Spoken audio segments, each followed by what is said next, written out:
Hey guys, tonight we're heading into the dusty, dangerous, and wildly unpredictable world of the American Wild West.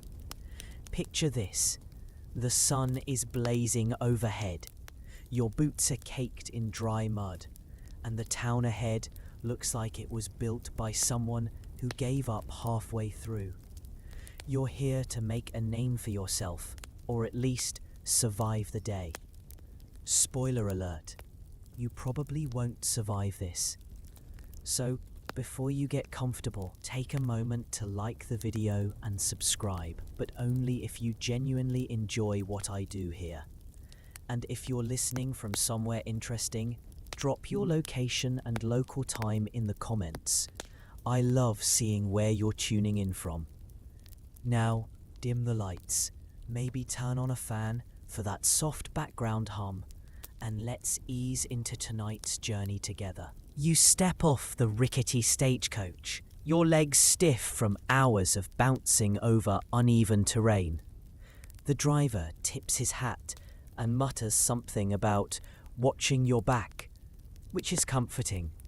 The town ahead, Dry Gulch, population maybe 200 if you count the chickens, looks like it's been through a few shootouts and a tornado or two. The buildings lean like they're tired, and the dust never stops swirling. You squint against the sun, already regretting your decision to come here. Your boots crunch over gravel as you walk down the main street. A tumbleweed rolls by, because of course it does. You pass a general store with a sign that reads "Open most days," a blacksmith hammering away at something that might be a horseshoe or a weapon, and a saloon that smells like whiskey, sweat, and poor decisions. You're not even inside yet, and you already feel like you've made a mistake. The Wild West wasn't all shootouts and gold rushes. It was mostly boredom, bad hygiene, and the constant threat of dying from something stupid, like stepping on a rusty nail or drinking water that looked mostly clear. Historians still argue whether the romanticized version of the West was ever real, or just a product of dime novels and Hollywood. What's certain is that you're about to find out the hard way. You try to act tough, walking with a swagger you saw in a movie once, but the locals aren't impressed. A kid throws a rock at you. A dog growls. An old man spits tobacco juice dangerously close to your boots. You're clearly not from around here, and that's not a good thing. You duck into the saloon, hoping for shade and maybe a drink. The piano player stops mid-note. Everyone turns to look at you. It's like walking into a high school cafeteria on your first day, except everyone here has a gun and a grudge. You nod awkwardly and shuffle to the bar, where the bartender eyes you like you might be trouble or dinner. "Whiskey," you say, trying to sound confident. He pours something brown and vaguely flammable into a chipped glass. You take a sip and immediately regret it. It tastes like regret and wood varnish. You cough and someone laughs. You're off to a great start. Outside, the sun continues to roast the town. You step back out and realize you have no plan, no job, and no idea where you're sleeping tonight. A man in a wide-brimmed hat offers you a real opportunity involving cattle, dynamite, and a wagon that may or may not be stolen. You politely decline. You wander toward the edge of town, where the buildings thin out and the desert begins. The air smells like dust and desperation. You spot a small shack with a crooked door and decide it's your best bet for shelter. Inside, it's dark, hot, and full of spiders. You sit on a crate, and wonder how people did this every day. Here's a fun fact. The average life expectancy in the Wild West was shockingly low. Between disease, violence, and accidents, most folks didn't make it past their 40s, and that's if they were lucky. You're starting to understand why. You hear a gunshot in the distance. No one reacts. Apparently, that's normal. You lie back on the crate, staring at the ceiling, which is mostly holes. You think about your soft bed back home, your fridge full of snacks, and your Wi-Fi. None of those things exist here. You're alone, uncomfortable, and slightly terrified. And it's only been a few hours.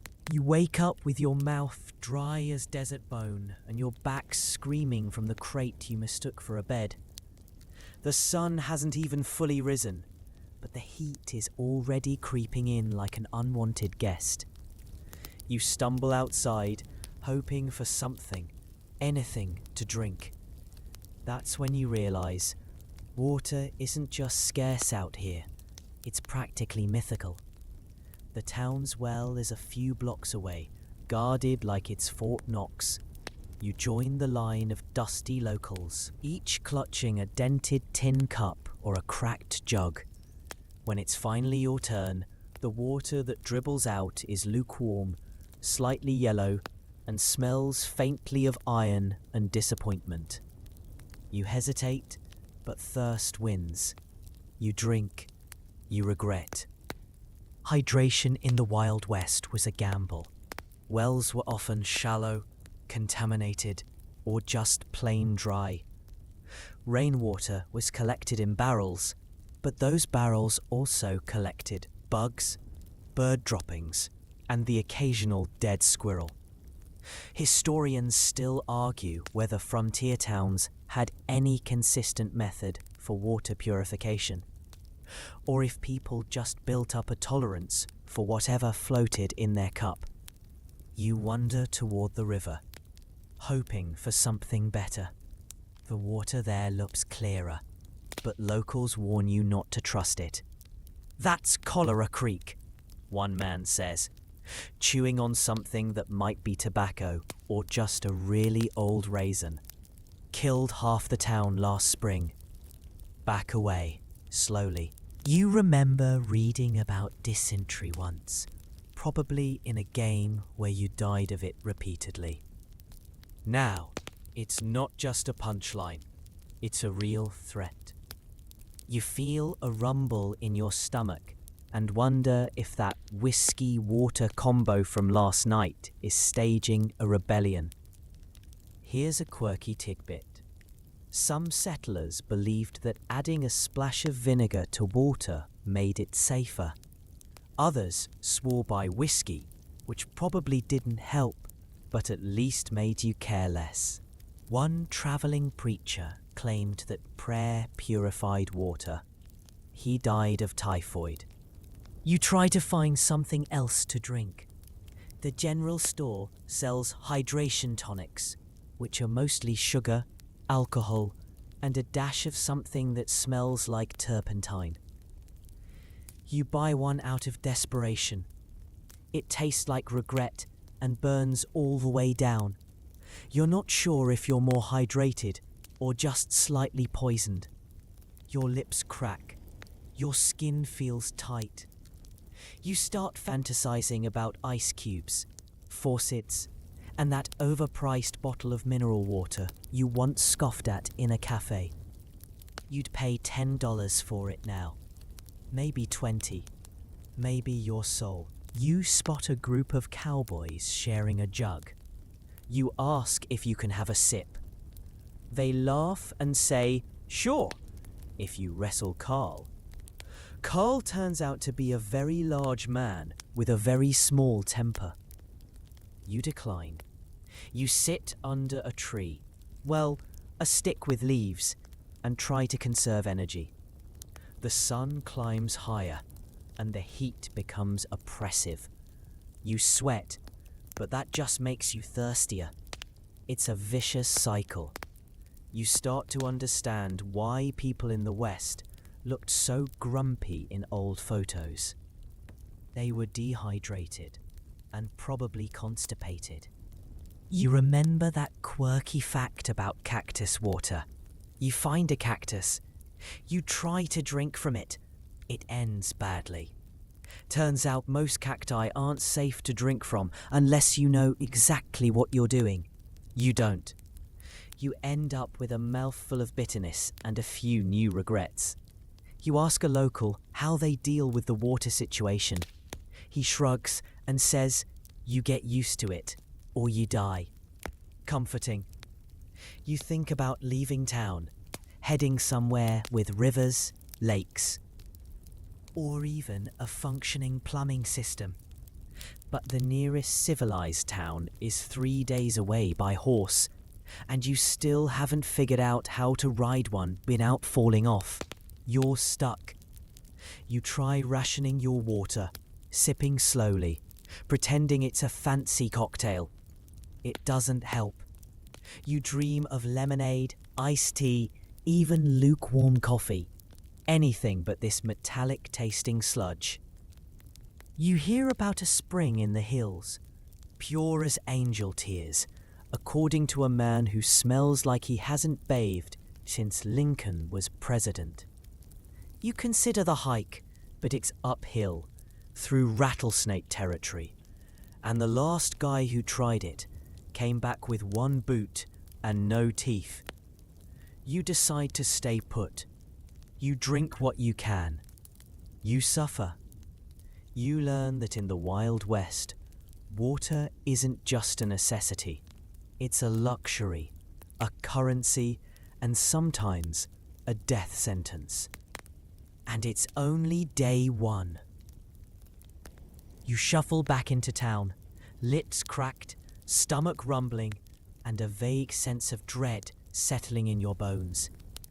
The saloon looms ahead like a mirage promising relief. You tell yourself it's just a drink and maybe a bite to eat. But stepping inside is like entering a social minefield with whiskey fumes.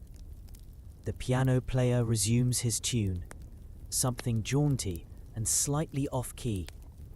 You nod at the bartender, who remembers you from yesterday and raises an eyebrow like he's already placing bets on how long you'll last. You ask for food. He gestures toward a chalkboard menu with 3 items: beans, stew, and surprise. You go with stew because you're feeling brave or reckless. The bowl arrives lukewarm, with a texture somewhere between gravy and regret. You spot something floating that might be meat or might be a mushroom. You take a bite. It's chewy, salty, and vaguely familiar. You sip your drink. This time it's something called Frontier Fire, which tastes like cinnamon and gasoline.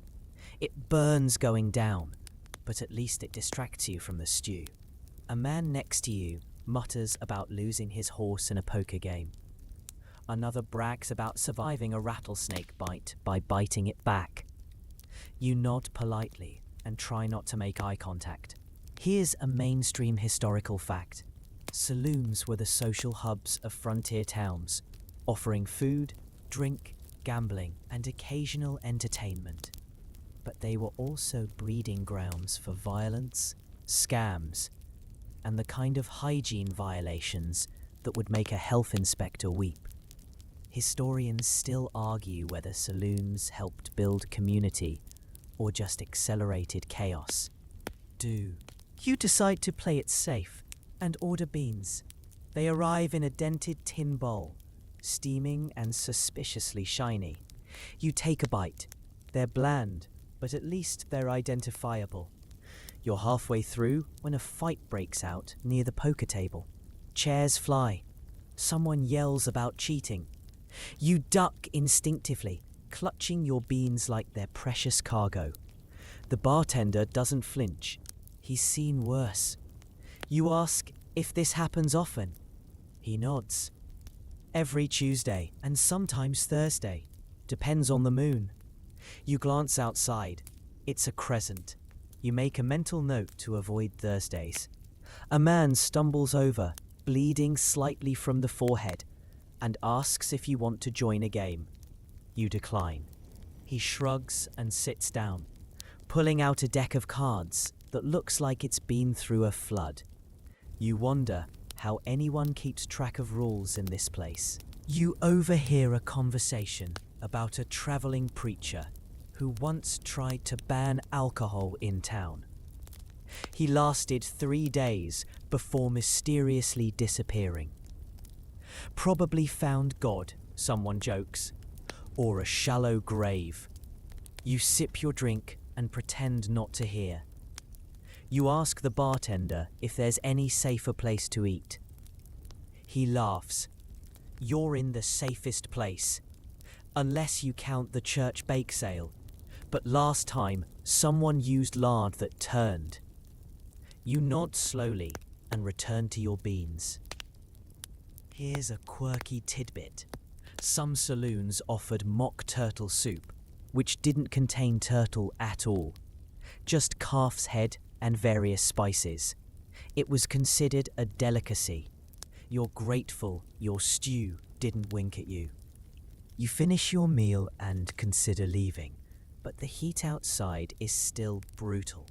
You linger, listening to stories about cattle rustlers, ghost sightings, and a man who claims he once arm wrestled a bear. You're not sure if any of it's true, but it's oddly comforting. You ask about lodging. The bartender points upstairs. We got rooms. $1 a night. 2 if you want a door that locks. You ask what comes with the $1 option. A bed. Sort of. And a window that doesn't open. You pay $2. You climb the creaky stairs and find your room. A narrow space with a sagging mattress, a cracked mirror, and wallpaper that's peeling like sunburned skin. You lie down, exhausted, and listen to the sounds below. Laughter, shouting, the occasional gunshot. You close your eyes and wonder if you'll make it through the night.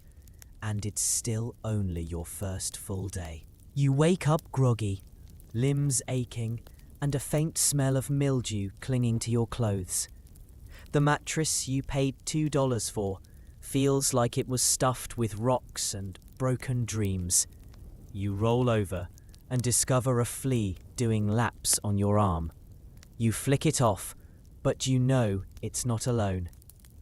Welcome to frontier lodging, where privacy is a myth and pest control means shaking your boots before putting them on. Downstairs, the saloon is already buzzing. Someone's passed out on the piano.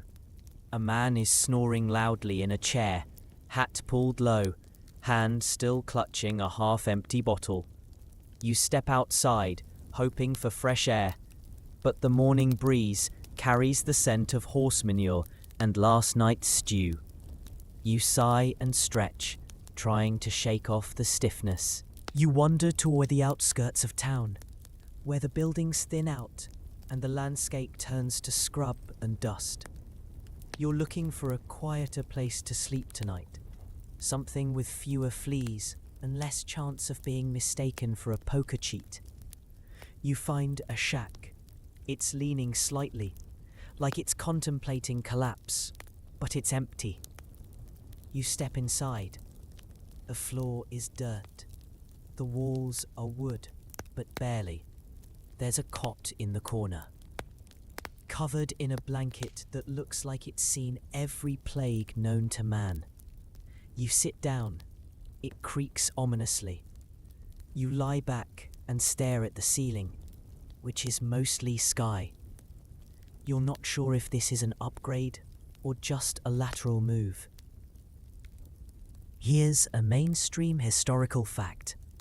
Most frontier homes were built quickly and cheaply, using whatever materials were available. Mud, sod, timber, even buffalo hides. Comfort wasn't the goal. survival was. Historians still argue whether these structures were ever meant to last, or if settlers just hoped they'd hold up long enough to avoid sleeping outside. You try to nap, but the sun is relentless. The shack turns into an oven.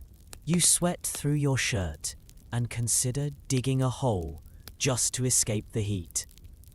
You hear rustling outside and peek through a crack in the wall. It's a raccoon.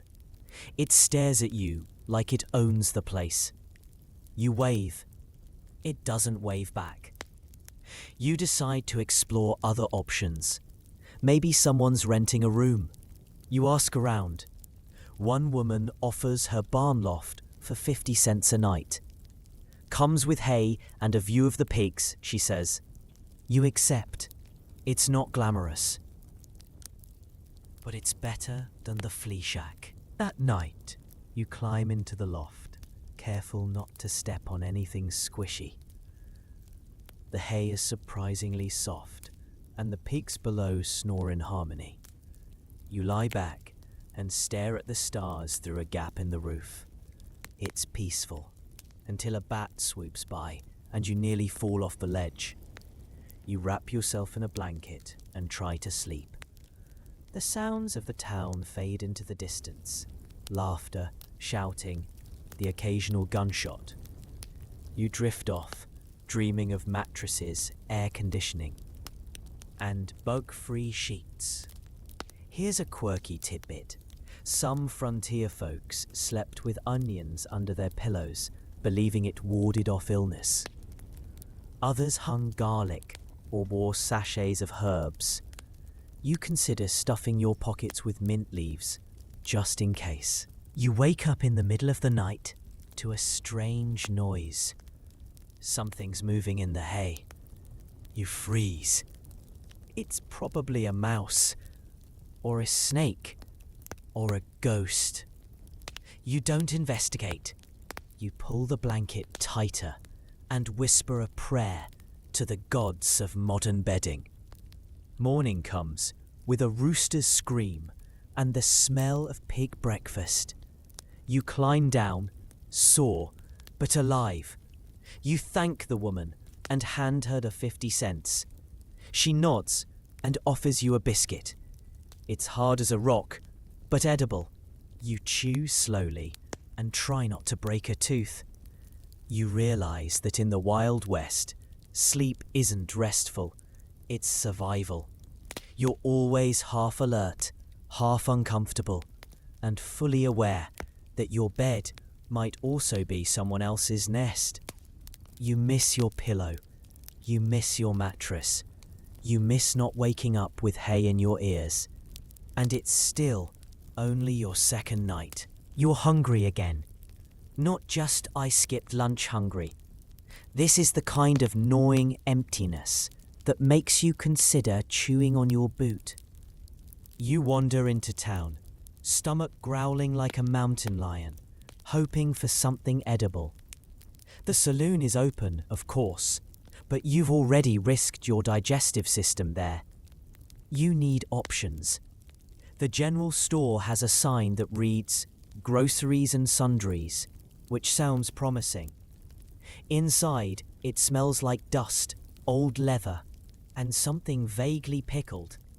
Shelves are lined with jars of preserved vegetables, tins of beans, and dried meats that look like they've been aged since the Civil War. You grab a stick of jerky. It's hard enough to chip a tooth, but it's technically food. You ask the shopkeeper if there's anything fresh. He laughs. Fresh? You mean like today? You nod. He shakes his head. Closest thing we got is a potato that hasn't sprouted yet. He hands it to you. It's lumpy, bruised, and oddly warm. You take it anyway. Here's a mainstream historical fact. Frontier diets were notoriously limited. Most meals consisted of beans, bacon, bread, and coffee, if you were lucky. Vegetables were rare, fruits even rarer, and refrigeration was a fantasy. Historians still argue whether settlers suffered more from malnutrition or food poisoning. You sit outside with your potato and jerky, trying to make a meal out of it. A dog eyes you suspiciously. You offer it a piece of jerky. It sniffs, then walks away. Even the dog has standards. You hear about a woman who sells stew from her porch. You approach cautiously. She's stirring a pot that smells intriguing. You ask, "What's in it?" She smiles. "Rabbit, maybe." You ask what maybe means. She shrugs. "Could be possum, could be squirrel, could be both." You hesitate, but hunger wins. You pay a nickel and take a bowl. It's hot, salty, and surprisingly flavorful. You chew slowly, trying not to think about the ingredients. You ask if she ever uses beef. She laughs. "Only when someone's cow dies." You nod. You ask about dessert. She offers apple pie, which turns out to be a crust filled with dried apples and molasses. It's chewy, sweet, and oddly satisfying. You thank her and leave with a full belly and mild concern about what you just consumed. Later, you hear about a traveling salesman selling canned peaches. You sprint to his wagon. He's got a few tins left, each costing more than your dignity. You buy one. You open it. The peaches are soft, syrupy, and taste like heaven. You cry a little. It's fine. No one sees. You learn that food in the Wild West isn't just sustenance. It's survival, luck, and sometimes a gamble. You start carrying jerky in your pocket, just in case. You avoid stew unless you know the cook. You dream of sandwiches, salads, and sushi. You cry again. Still fine. You try cooking for yourself. You build a fire, stab the potato with a stick, and roast it. It burns on one side and stays raw on the other. You eat it anyway. It's terrible. You miss microwaves. You ask a rancher what he eats. He says, "Whatever doesn't bite back." You nod. He offers you a slice of smoked meat. It's chewy, spicy, and possibly hoarse. You don't ask. You realize that in the Wild West, food is a constant challenge. You're always hungry, always guessing, and always hoping the stew doesn't contain something with a name. You survive another day, stomach fullish, and dreams of pizza dancing in your head. And yes, it's still only day 2. You're starting to feel like you've earned your place in this dusty little town, until you catch a glimpse of yourself in a cracked mirror. The fantasy dies instantly. Your shirt is stained with stew, sweat, and something you hope was just mud. Your pants are stiff from dust and regret, and your boots, they've betrayed you. Blisters bloom like desert flowers. You thought you looked rugged. Turns out you look like a scarecrow that lost a fight with a tumbleweed. You wander into the general store again, this time in search of clothing that won't actively sabotage your survival. The shopkeeper gestures toward a rack of shirts that all seem to be made from the same itchy canvas. You pick one. It smells like mothballs and disappointment. You ask about pants. He offers cowhide trousers which sound cool until you try them on. They squeak when you walk and chafe in places you didn't know could chafe. You ask if there's anything softer. He laughs. Soft doesn't survive out here. Here's a mainstream historical fact. Frontier clothing was built for durability, not comfort. Wool, canvas, and leather were common, and most garments were handmade or repurposed. Historians still argue whether fashion had any place in the Wild West, or if it was just a matter of survival, stitched together with stubbornness. You try on a hat. It's wide-brimmed, heavy, and smells faintly of horse. You ask if it's waterproof. The shopkeeper shrugs. Depends on the rain. You buy it anyway. It's better than sunstroke. You step outside, now dressed like a proper frontiers person. If proper means itchy, sweaty, and vaguely ridiculous. You walk down the street, trying to ignore the way your pants rub like sandpaper. A child points and laughs. You tip your hat. It falls off. You hear about a tailor in town who does miracles with thread. You visit her. She's 90, blind in one eye, and has a pet chicken named Buttons. She measures you with a piece of string and mutters about your city bones. You ask for something breathable.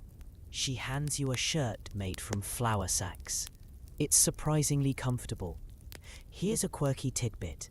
Some settlers used newspaper as insulation in clothing during winter. Others wore dresses made from feed bags, which were often printed with floral patterns. You consider wrapping yourself in a newspaper just for the novelty. You ask about shoes. She offers moccasins. They're soft, quiet, and feel like clouds compared to your boots. You wear them out of the shop, leaving your old boots behind like a bad relationship.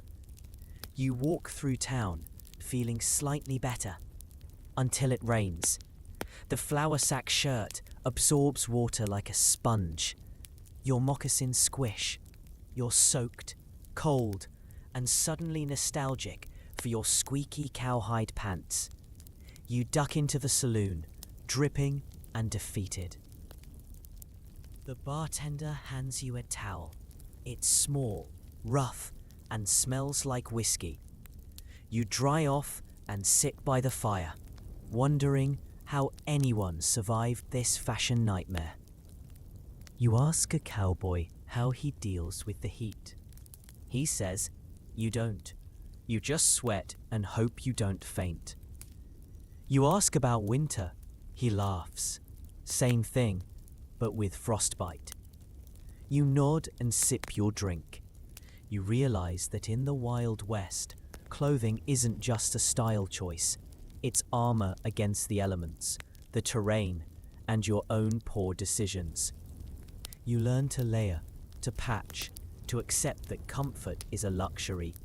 You dream of cotton, of elastic waistbands, of socks that don't itch. You survive another day, dressed like a pioneer and feeling like a parody. You lie down in your hayloft, wrapped in a blanket that smells like goat, and whisper sweet nothings to your moccasins. And yes, it's still only day 3. You're starting to think you've got the hang of this frontier life, until you meet the sheriff. He's sitting on the porch of the jailhouse, boots up, chewing something that might be tobacco or just a very old raisin. His badge is tarnished, his hat is too big, and his revolver looks like it hasn't been cleaned since the last comet sighting. You approach with caution, hoping to ask about safety, maybe get a sense of law and order. He squints at you, then says, "You look like trouble." You smile nervously. He doesn't smile back. You ask if the town's safe. He shrugs. Depends who's asking. You say you're just passing through. He nods slowly, then spits into a spittoon with alarming accuracy. Then don't pass through too loud. Here's a mainstream historical fact. Many frontier sheriffs were elected by popular vote. which meant they were often more politician than peacekeeper. Some were brave, some were corrupt, and some were just the only guy in town who owned a gun and didn't blink much. Historians still argue whether the badge meant anything at all, or if it was just a shiny excuse to carry a bigger weapon. You ask about crime. He gestures toward the jail, which contains one man snoring loudly and another playing solitaire with a deck missing half its cards. "That's our crime wave," he says. "Last week, someone stole a pie. Big scandal."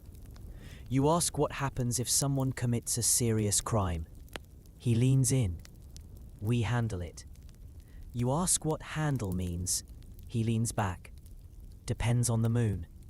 You're starting to hate the moon. You hear about a deputy named Clem, who once arrested a man for sneezing too loud during church. Clem now runs the local gambling den. You ask if that's a conflict of interest. The sheriff shrugs. "Clem's got a good arm." You ask about justice. He tells you about a trial last month where the judge was also the defendant. "He ruled in his own favor," the sheriff says. "Said he was innocent and gave himself a pie." You nod slowly. Here's a quirky tidbit. Some frontier towns used kangaroo courts, informal trials held in saloons or barns, where verdicts were based more on popularity than evidence. One man was acquitted because he played a mean fiddle. Another was convicted because he smelled funny. You ask if there's a lawyer in town. The sheriff laughs so hard he drops his spittoon. "Lawyer? We barely got a preacher." You ask about the preacher. He's also the barber and the undertaker. Busy guy. You start to realize that justice in the Wild West is more suggestion than system. You ask what happens if someone steals your horse. "You chase 'em," the sheriff says. "Or shoot 'em. Or both." You ask if he helps. Depends on the horse. You ask about protection. He offers to keep an eye on you for $5. You ask what that includes. "I don't shoot you," he says. You politely decline. You hear about a vigilante group called the Night Owls, who patrol the town after dark. Their leader is a woman named Mabel, who carries a shotgun and wears a raccoon hat. You ask if they're official. "They're loud," the sheriff says. "That's close enough." You decide to keep a low profile. You avoid eye contact, don't sneeze in church, and never mention pie. You realize that in the Wild West, the law is flexible, justice is optional, and survival depends on who's got the bigger hat. You sleep with one eye open, your boots by the bed, and a vague sense that the sheriff might arrest you for dreaming too loud. And yes, it's still only day 4. You're minding your own business, trying to stay hydrated and avoid stew-related trauma, when a man bursts into the saloon shouting, "He's here! The bounty's in town!" Everyone freezes. You freeze. Then, slowly, every head turns toward you. You blink. "Me?" you ask. The man squints. "You look like him." You glance at the wanted poster he's holding. It's a rough sketch of a guy with a mustache, a scar, and a hat. You have a mustache, you have a hat. You don't have a scar, but that doesn't seem to matter. Suddenly, you try to explain that you're not an outlaw. You're just passing through. You've never robbed a train, rustled cattle, or even jaywalked. But the crowd isn't convinced. Someone mutters he's got shifty eyes. Another says, "That's outlaw talk. You consider running." but your moccasins are still damp from yesterday's rain. Here's a mainstream historical fact. Bounty hunting was a legitimate profession in the Wild West, often carried out by men with questionable morals and itchy trigger fingers. Wanted posters were vague, and mistaken identity wasn't uncommon. Historians still argue whether bounty hunters upheld justice or just chased paydays with reckless abandon. You're dragged outside, where the sheriff squints at you again. You do look like him, he says, but you smell better. You ask if that's enough to clear your name. He shrugs. Depends on the moon. You groan. You're thrown into the jail cell next to a man named Hank who claims he was arrested for thinking too loud. He offers you a piece of jerky. You decline. It's green. You spend the night listening to Hank's theories about Balians, gold, and how the moon controls everything. You start to believe him. You also start to itch. The jail cot is made of straw and broken promises. Here's a quirky tidbit. Some bounty hunters use disguises to lure out fugitives, including dressing as preachers, women, or traveling dentists. One famously posed as a snake oil salesman and accidentally sold out of his fake tonic before making the arrest. Morning comes, and the sheriff lets you out. Turns out the real outlaw's in Tombstone, he says. Or maybe Tucson, or Toledo. You ask if you get an apology. He hands you a biscuit. It's hard as a rock. You take it anyway. You walk through town, now infamous. People whisper. Children point. A dog growls. You try to explain, but no one listens. You're that guy. The maybe outlaw with the suspicious hat. You hear about a bounty hunter named Lyle who's in town looking for the whisper. You ask what that means. No one knows, someone says. But if you whisper, he'll shoot you. You start speaking loudly. You consider changing your look. You shave your moustache. You ditch the hat. You wear a scarf. Someone says, now you look like the guy who robbed the bank in El Paso. You sigh. You realize that in the Wild West, identity is fluid. Justice is fuzzy, and being in the wrong place with the wrong face can get you jailed, shot, or worse, forced to eat green jerky. You survive another day, slightly traumatized, vaguely itchy, and deeply suspicious of anyone holding a poster. And yes, it's still only day 5. You've survived mistaken identity, stew roulette, and a sheriff who thinks the moon controls justice. Now you're ready to tackle something simple, like riding a horse. You've seen it in movies. The confident mount, the gallop into the sunset, the wind in your hair. You're about to learn that reality is less cinematic and more humiliating. You approach the livery stable, where horses snort and stomp in dusty stalls. The stable hand, a wiry teenager named Gus, eyes you like he leads you to a horse named Thunder. You were hoping for something gentle, maybe named Daisy or Muffin. Thunder is large, muscular, and looks like he's been through 3 wars and a divorce. You reach out to pet him. He snorts and backs away. Gus hands you a saddle. You know how to tack up. You stare at it like it's a puzzle box. Eventually, Gus helps you saddle Thunder, though the horse clearly resents every moment.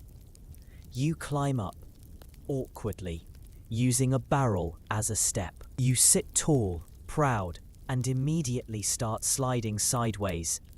Gus adjusts the stirrups. Try not to scream, he says. It spooks him. Here's a mainstream historical fact. Horses were essential in the Wild West for travel, work, and status. But riding wasn't easy. Saddles were hard, reins were confusing, and falling off was practically a rite of passage. Historians still argue whether most settlers were skilled riders or just stubborn enough to keep trying. You nudge Thunder forward. He doesn't move. You nudge harder. He turns his head and glares. You whisper encouragement. He snorts. Finally, he lurches forward, and you're moving, sort of. It's less gallop and more chaotic bounce. Your spine regrets everything. You try steering. Thunder veers toward a cactus patch. You pull the reins. He ignores you. You shout. He speeds up. You panic. You end up face first in the dirt, your hat rolling away like it's abandoning ship. Gus helps you up, barely hiding his smirk. You lasted longer than most, he says. You limp back to the stable, covered in dust, pride shattered. Thunder trots past you, smug. Here's a quirky tidbit. Some cowboys used padded saddles made from old blankets or even corn husks to soften the ride. Others just rode bareback, claiming it built character. You suspect it mostly built bruises. You try again the next day, this time with a smaller horse named Pickles. Pickles is gentle, slow, and slightly cross-eyed. You mount successfully. You ride in a circle. You feel victorious until Pickles stops to scratch his ear with his hind leg, and you slide off like a sack of flour. You ask Gus if there's a secret. Balance, he says, and not smelling like fear. You consider cologne. You practice for hours, learning to mount, steer, and dismount without injury. You ride through town, waving at locals who now call you Cactus Boy. You try not to cry. You hear about a rodeo in the next town. You consider entering. Then you remember Thunder. You decide to spectate. You realize that in the Wild West, horse riding isn't just transportation. It's survival, status, and a daily test of your dignity. You learn to respect the animal, the saddle, and the ground you'll inevitably meet. You survive another day, sore, dusty, and slightly more competent. You whisper apologies to Thunder. He ignores you. And yes, it's still only day 6. You've limped through horse training, survived mistaken identity, and eaten stew that may or may not have contained squirrel. But now you hear whispers of something far more seductive. Gold. The kind that glitters in riverbeds, hides in hills, and ruins lives. You're intrigued. You're broke. You're about to make a terrible decision. You meet a man named Jed, who claims he struck it rich in the hills west of town. He's wearing a coat made of raccoon pelts and smells like optimism and onions. He offers to sell you a map. You ask if it's real. He grins with 3 teeth and says, as real as dreams. You pay him $1. The map is a mess of squiggles, arrows, and something that might be a coffee stain or blood. You pack your gear, jerky, a shovel, and a flask of hydration tonic, and head into the hills. The sun is brutal. The terrain is unforgiving. Your moccasins are already regretting this. You reach a creek that matches the map's vague description. You start panning, scooping mud, and swirling it in a tin plate, like you saw in a documentary once. You find rocks. You find bugs.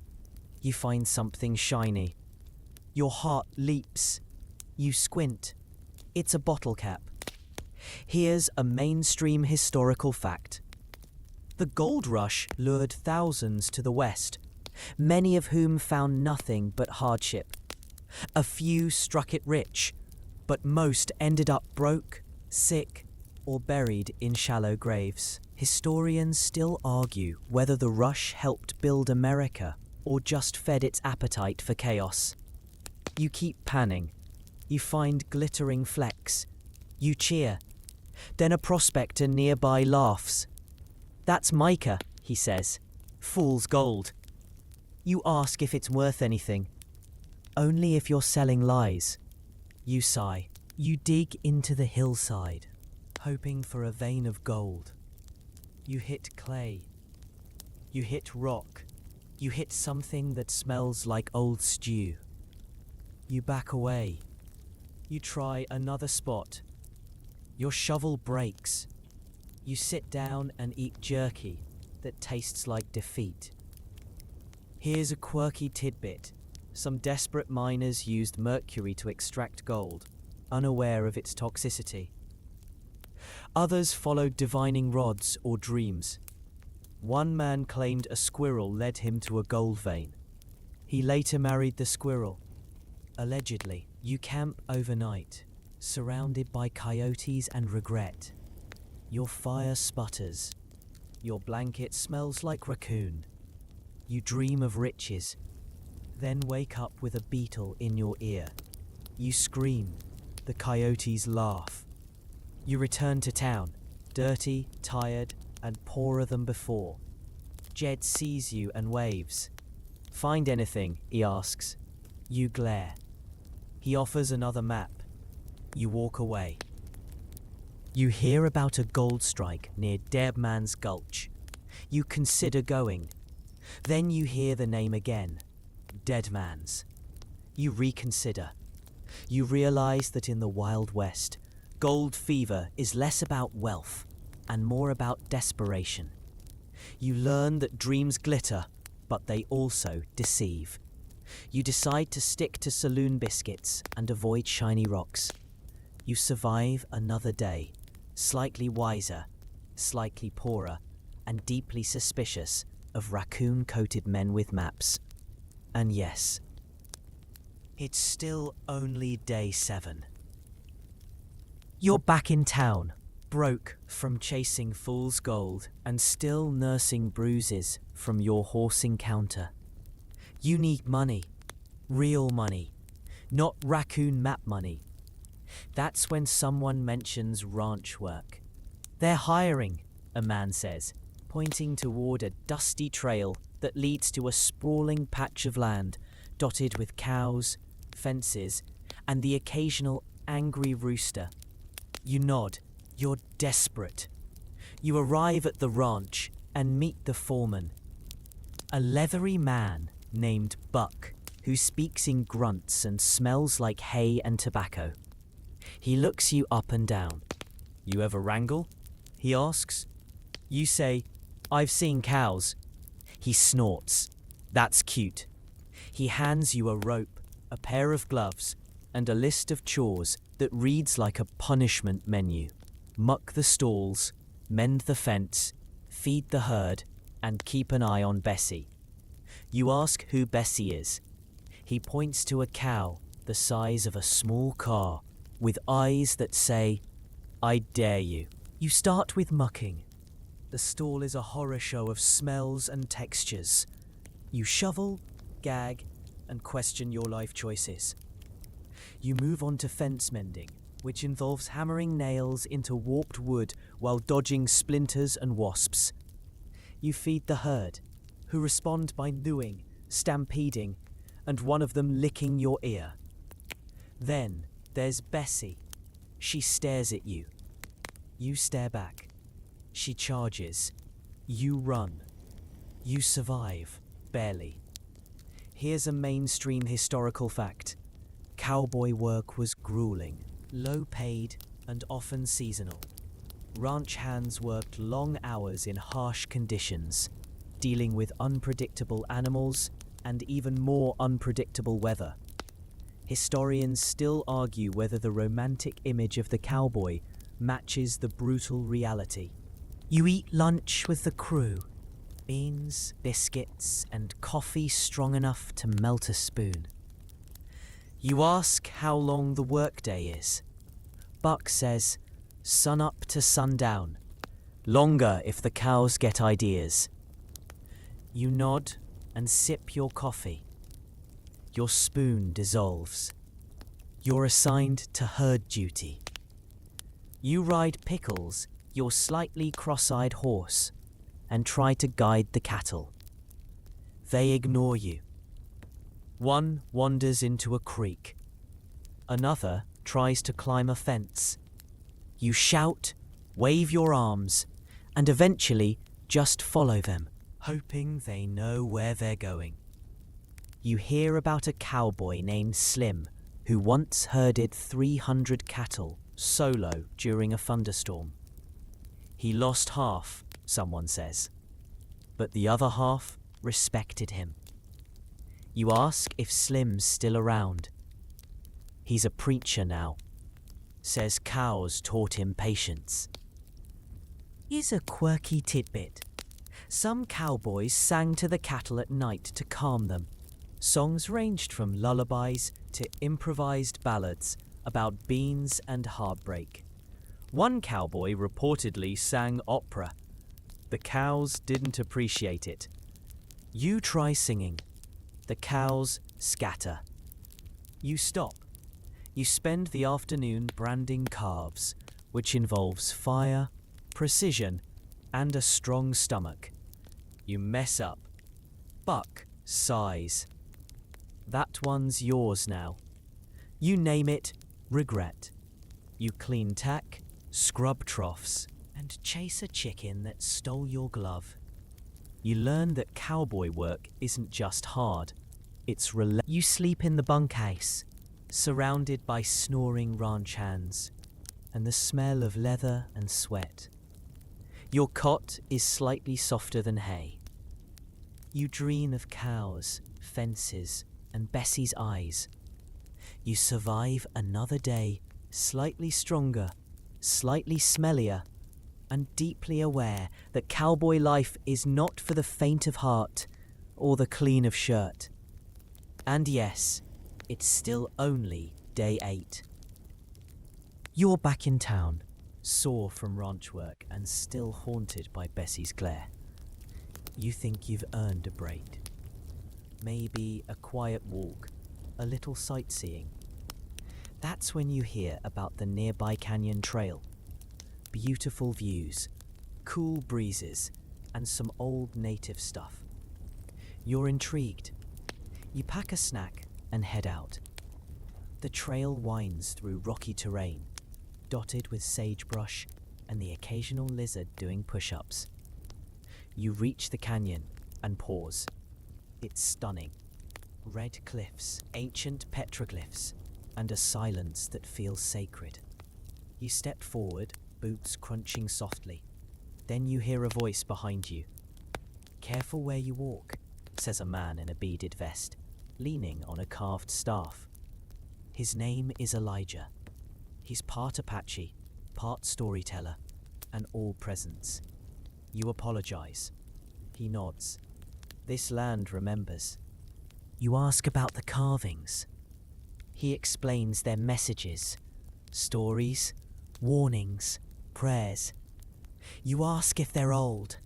He smiles. Older than your ancestors' ancestors. You nod, humbled. Here's a mainstream historical fact. Native American tribes inhabited the West long before settlers arrived, with rich cultures, languages, and spiritual traditions. The expansion of settlers led to displacement, conflict, and broken treaties. Historians still argue whether the frontier narrative has ever fully acknowledged this truth. You ask if it's okay to explore.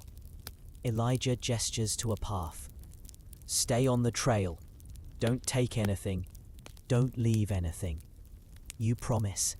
He watches you walk away, eyes sharp, You follow the trail, marveling at the carvings, the quiet, the sense of something bigger than yourself. You find a small stone shaped like a heart. You pick it up. Then you remember Elijah's words. You put it back. You hear a rustle.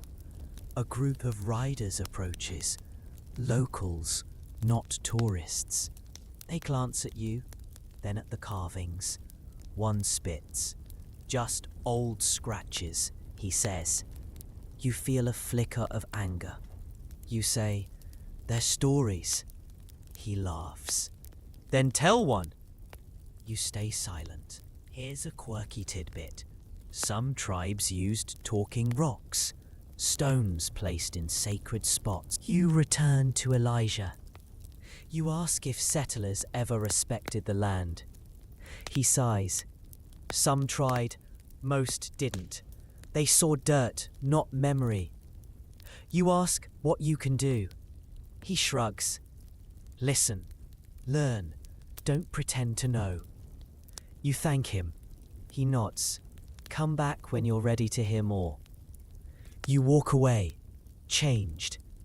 You realize that in the Wild West, the land wasn't empty. It was alive, sacred, and stolen. You learn that survival isn't just about food and water. It's about respect, humility, and knowing when to shut up and listen. You survive another day, quieter, wiser, and carrying no stones, just stories. You're back in town, still dusty from your canyon walk, and emotionally bruised from your encounter with Bessie. You decide to lay low, maybe learn something new. That's when you meet Clara. She's standing outside the mercantile, arms crossed, apron dusted with flour, and eyes sharper than any blade you've seen in town. You looking for work? She asks. You nod. She points to a basket of laundry. Start there. You spend the morning scrubbing shirts, socks, and undergarments in a basin that smells like soap and old socks. Clara watches, correcting your technique with the precision of a drill sergeant. You're not ringing a chicken, she says. Gentle. You ask if she runs the store. She snorts. I run the town. You believe her. Here's a mainstream historical fact. Frontier women were often the backbone of their communities, managing homes, businesses, and farms while enduring the same hardships as men, plus a few extra. Historians still argue whether their contributions have been fully recognized or just romanticized in hindsight. Clara teaches you how to bake bread, churn butter, and patch a shirt with stitches so tight they could hold a wagon together. You're clumsy, slow, and constantly apologizing. She doesn't accept apologies. Do better, she says. You meet other women in town. Mabel, who runs the post office and carries a rifle. Ruth, who brews herbal remedies and reads fortunes. And Annie, who teaches school in a one-room shack with a chalkboard and a goat named Shakespeare. They're tough, smart, and unimpressed by your city ways. You ask Clara if life was always this hard. She shrugs. Hard's just life. You want easy, go back east. You nod and keep kneading dough. Here's a quirky tidbit. Some frontier women used corsets not just for fashion, but as makeshift armor during shootouts. Others hid knives in their petticoats or carried pistols in their knitting baskets. You eye Clara's basket. It rattles. You help deliver bread to neighbors, dodging chickens and gossip. One woman asks if you're Clara's new apprentice. You say yes. She says, good luck. You ask why. She says she once baked a pie so good it ended a feud. You believe her. You learn that women's work isn't just domestic. It's survival. Cooking, cleaning, sewing, teaching, healing, defending. You ask Clara if she ever rests. She says, When I'm dead, you stop asking. You help with dinner. Roast chicken, potatoes, and pie that smells like forgiveness. Clara lets you stir the gravy. You feel honored. You spill some. She sighs. You'll learn. You eat with the women, sharing stories, laughter, and a sense of community stronger than any saloon bond. You realize that in the Wild West, women weren't just supporting characters. They were the plot. You survive another day, flour-dusted, slightly improved, and deeply respectful of every woman who ever baked, taught, or stitched her way through history.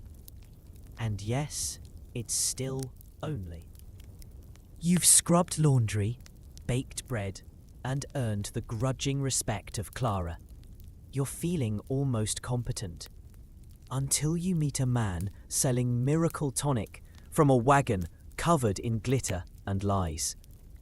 He's wearing a velvet coat, a top hat 2 sizes too big, and a grin that could sell sand in a desert.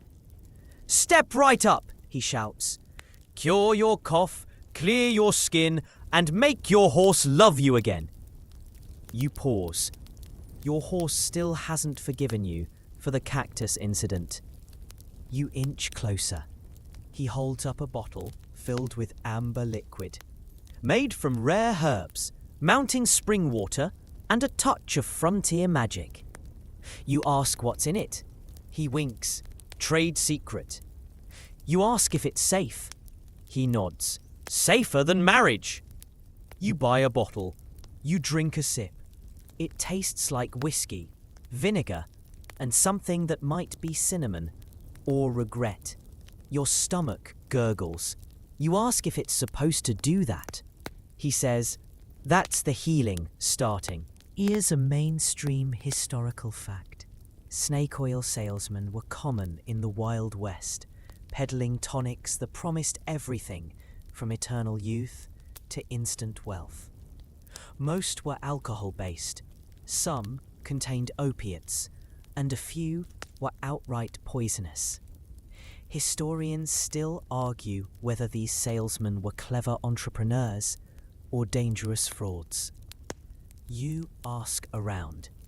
Turns out the tonic man, Dr. Silas, isn't a doctor. He's not even named Silas. Last week, he was Professor Earregard selling electric elixir. The week before, he was Captain Flint with pirate potion. You confront him. He shrugs. Branding.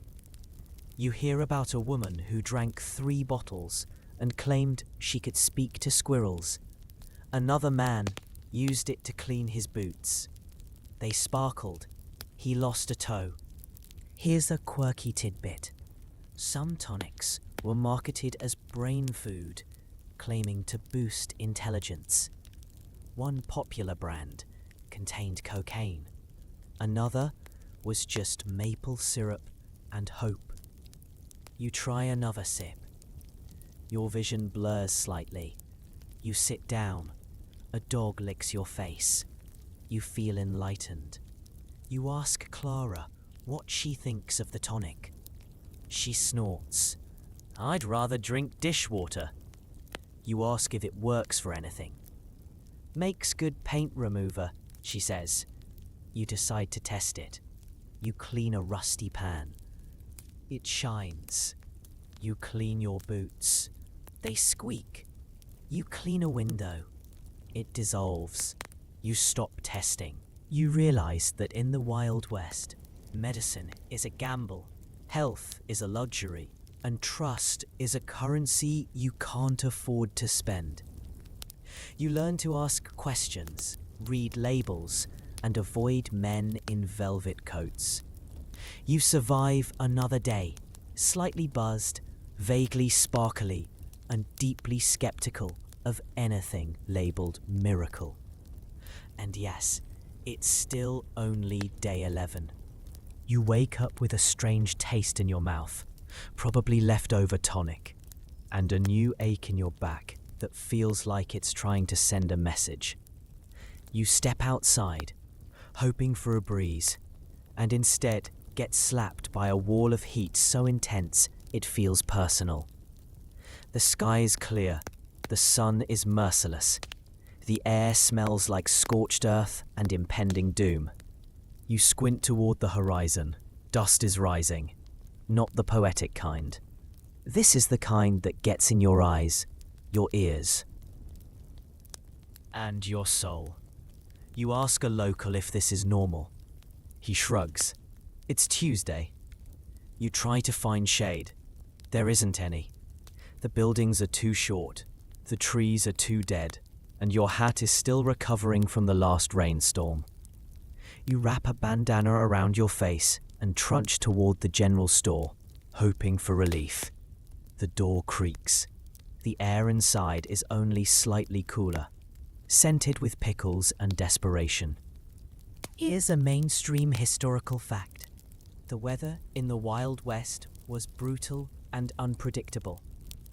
Dust storms, flash floods, blizzards, and heat waves were common, and settlers had few ways to prepare or protect themselves.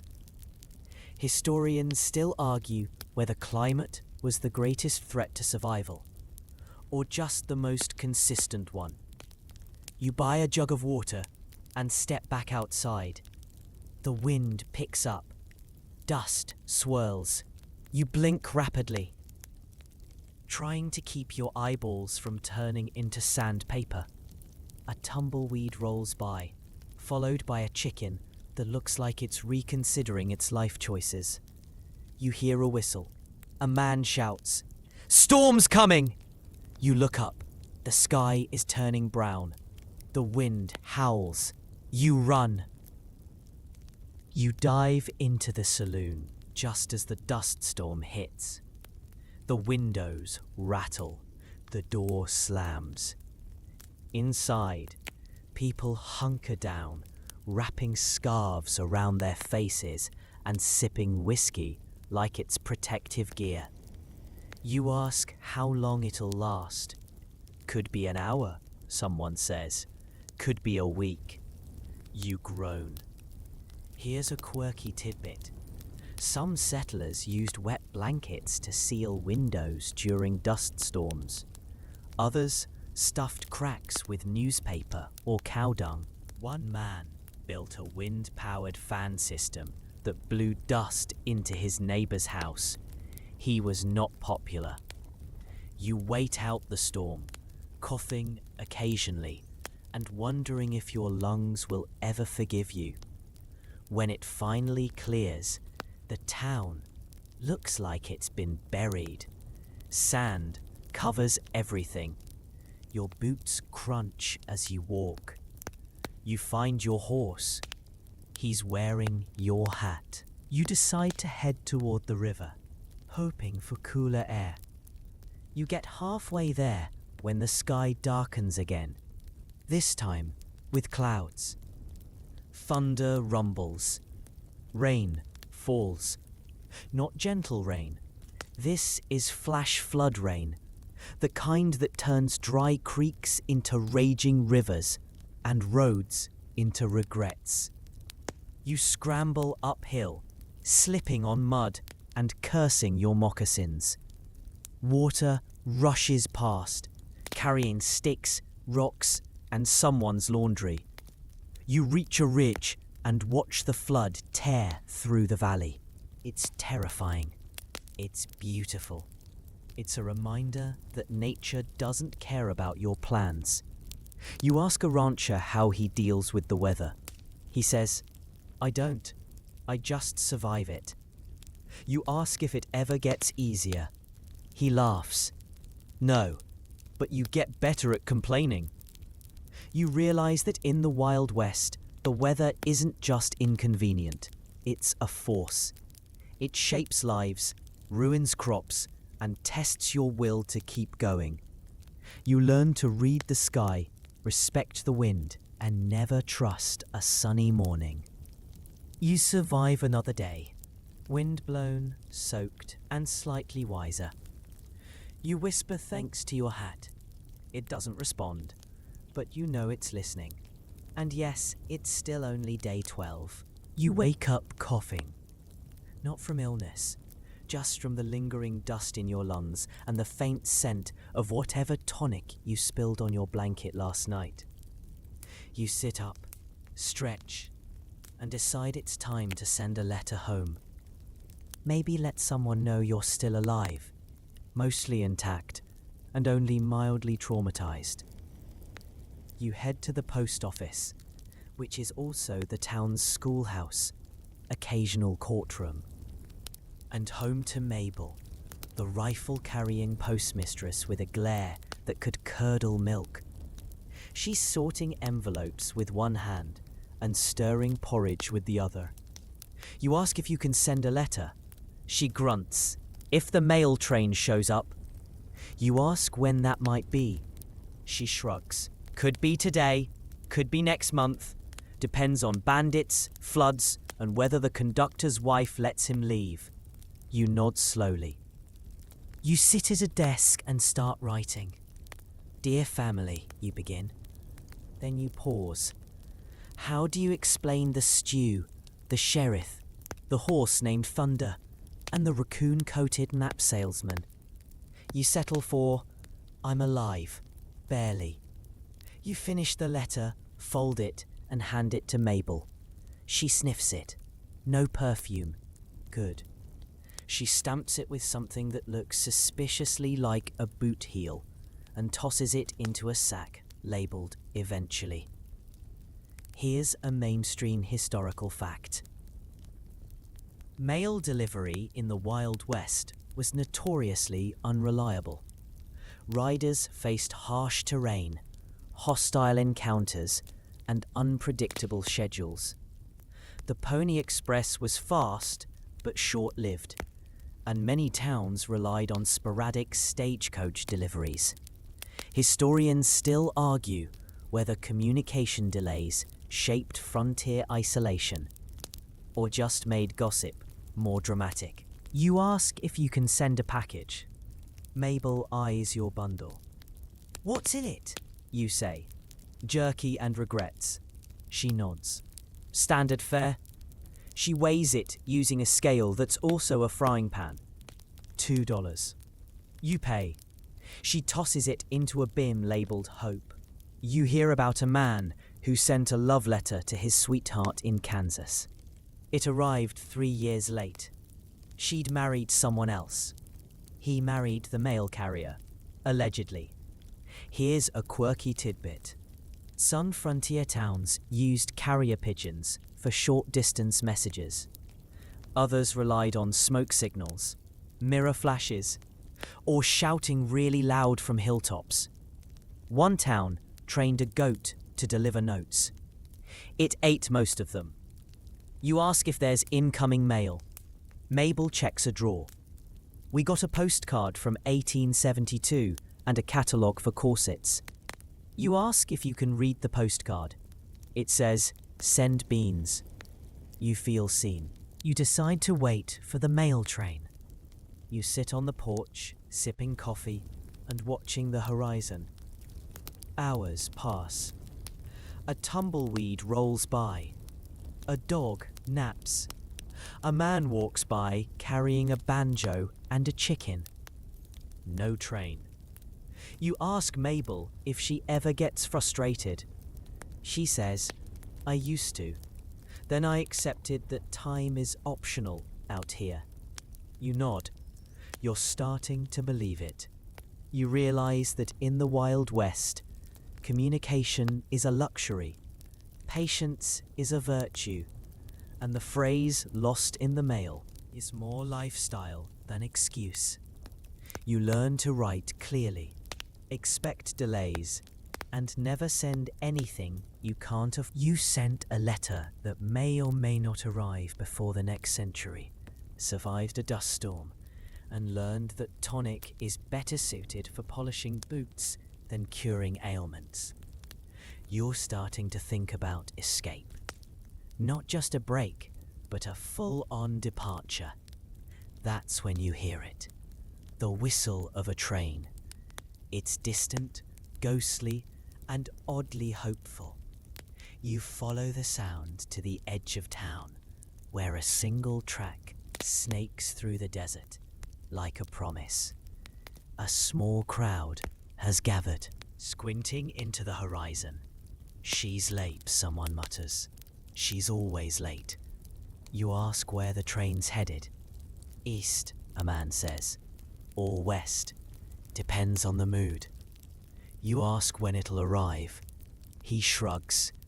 Could be today, could be next week. Depends on bandits, buffalo, and whether the engineer's hangover clears. You sit on a crate and wait. The sun climbs, the wind shifts. A tumbleweed rolls by, followed by a man selling roasted peanuts from a cart that looks like it's held together by prayer. You buy a bag. They taste like dust and dreams. Here's a mainstream historical fact. The expansion of railroads transformed the American West, connecting remote towns and fueling commerce, migration, and conflict. But train schedules were erratic, and derailments, robberies, and breakdowns were common. Historians still argue whether railroads civilized the frontier or simply accelerated its chaos. You hear stories from fellow travelers. One man rode a train that stopped for 3 days because a cow refused to move. Another claims he was robbed by a gang dressed as nuns. You nod politely and eat another peanut. The train finally arrives, steam billowing, wheels screeching, and a conductor who looks like he hasn't slept since Lincoln's inauguration. You ask about tickets. He says, $3 to anywhere, $5 if you want a seat. You pay $5.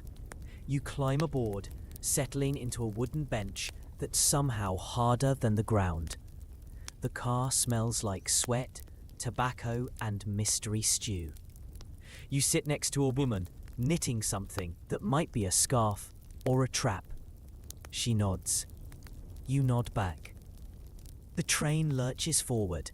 You cheer internally. You're moving. You're escaping. You're stopping.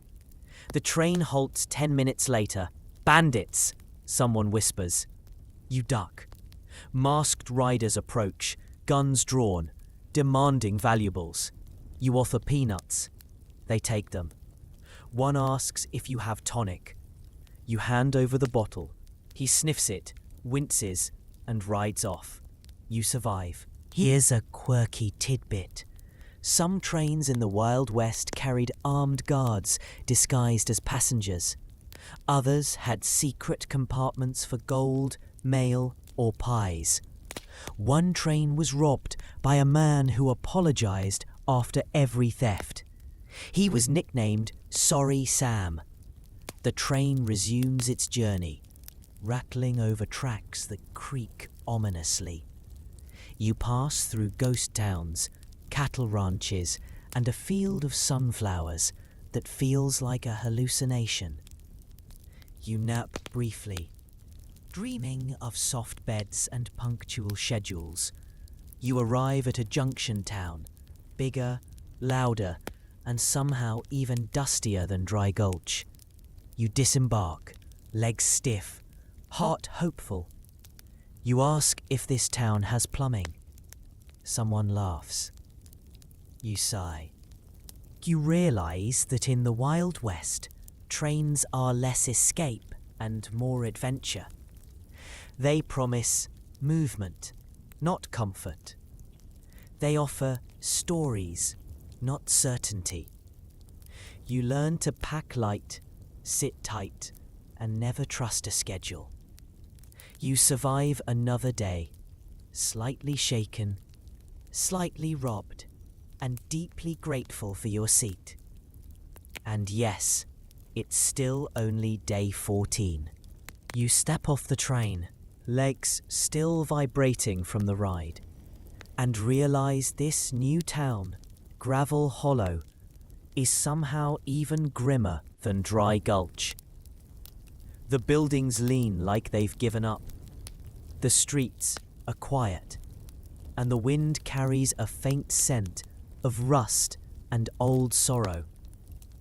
You ask a local where the cemetery is. He points with a thumb. Boot Hill, just past the saloon. Can't miss it. You walk slowly, boots crunching over gravel, past shuttered storefronts and a church with a bell that hasn't rung in years. The cemetery sits on a hill, surrounded by crooked fences and dry weeds. The headstones are mismatched, some carved with care, others just wooden planks with names scratched in charcoal. You read a few. Tiny Joe, not so tiny. Martha, she tried, and unknown, probably regretted something. You sit on a rock and take it in. The silence, the stories, the sheer number of graves.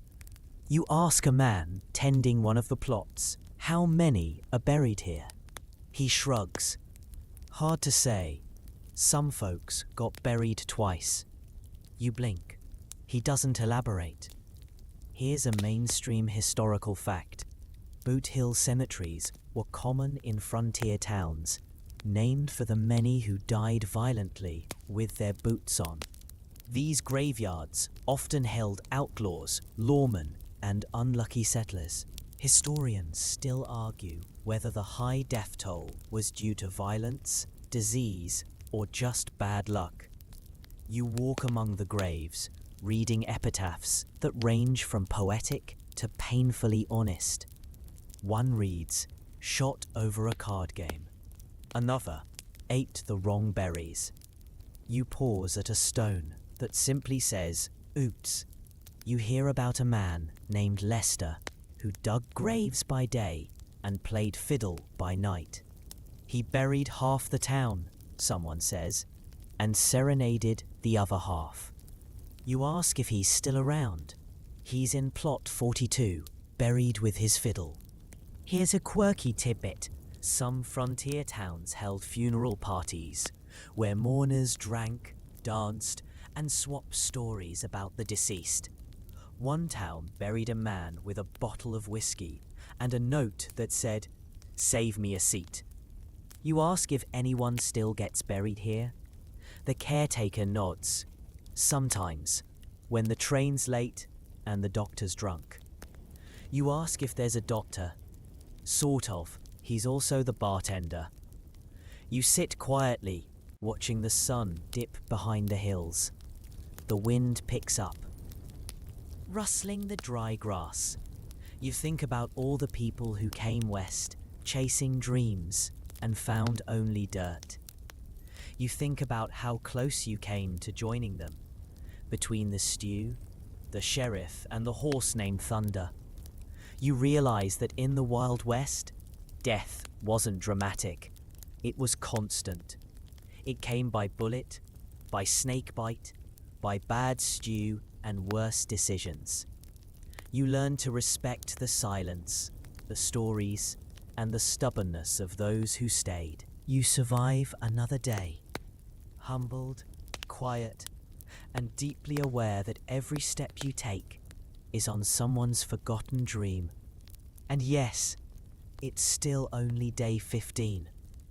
You leave Boot Hill with a heavy heart and a lighter step. Something about walking among the graves has shifted your perspective. You're not just surviving the Wild West anymore. You're enduring it, absorbing it, becoming part of its dusty, chaotic rhythm. But even so, you're done. You've had enough stew, dust, and near-death experiences to last a lifetime. It's time to go. You pack your things, what little you have left. A half-empty flask, a pair of moccasins that have seen too much, and a journal filled with scribbled regrets. You say goodbye to Clara, who hands you a biscuit and a nod. You wave to Mabel, who grunts and stamps your forehead with a paid mark for no reason. You avoid Thunder, who still looks at you like you owe him something. You head toward the edge of town, where the road stretches endlessly into the horizon. You're limping, sunburned, and slightly haunted by stew memories. But you're moving forward. That counts. Here's a mainstream historical fact. Many settlers gave up on the frontier after just a few months, returning east with stories of hardship, danger, and disappointment. Others stayed, stubbornly carving out lives in the dust. Historians still argue whether the West was won by grit or sheer delusion. You pass a sign that reads, "Come back soon." Someone's crossed out "soon" and written, "if you dare."